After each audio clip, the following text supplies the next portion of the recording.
A billion Indians are waiting for the Team India to return and, of course, for that grand celebration as well. While the celebrations are awaited, there's a reason for it. The reason is that men in blue are stuck. There's a hurricane that has hit Barbados. The world champions, their families, their support staff are presently stuck. And India Today team that's also on the ground in Barbados has not been able to return because the airport has had to be shut. Look at the visuals on your screen. The sort of images coming in from the hurricane is reflective. This is Hurricane Beryl, and it's made a landfall in the Caribbean, and that's the reason that you see the situation. And clearly, I can see rainfall, I can see vehicles are stuck. I want to immediately bring in India Today's Nikhil Naz for the latest on that. Nikhil, so when can we have the Indian team back? When can we have you back in the studios? What is the situation like on the ground presently? Well, Pooja, I mean, it's unprecedented that the Indian team that has just won the World Cup, that they're not back in India yet.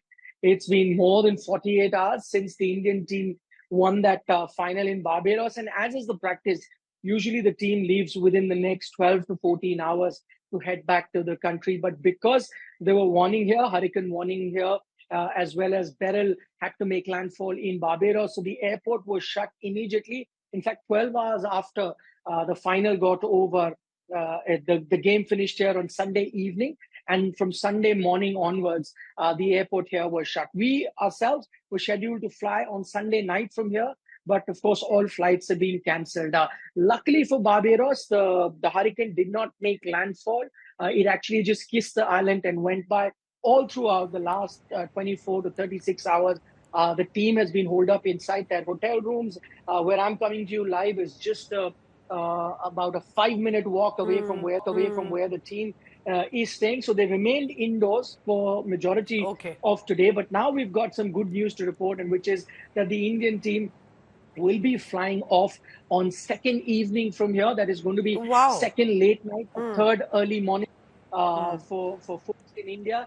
And third evening at about 7:45 or 8 p.m. on the 3rd is when the Indian team will touch down at the Delhi airport. That is what is scheduled for now. But I must add a disclaimer as well, because right now the airport has opened up. Things have slowly and begun to open up, but it is awaiting clearance from the authorities, because tomorrow morning the airport is going to open up. If all things are standard, they're normal, then the flight will take off in the evening in about 14 hours from now, and third is when the team will land in New Delhi. All right, so there's uncertainty now, considering it's not yet decided, but likely in the next few hours, because of course a big celebration is pending here as well. Nikhil, thank you very much. You also stay safe, waiting for a safe return of our world champions, our team as well. And of course, I'm waiting to have a conversation with Nikhil of how the coverage and how the World Cup was in Barbados and USA.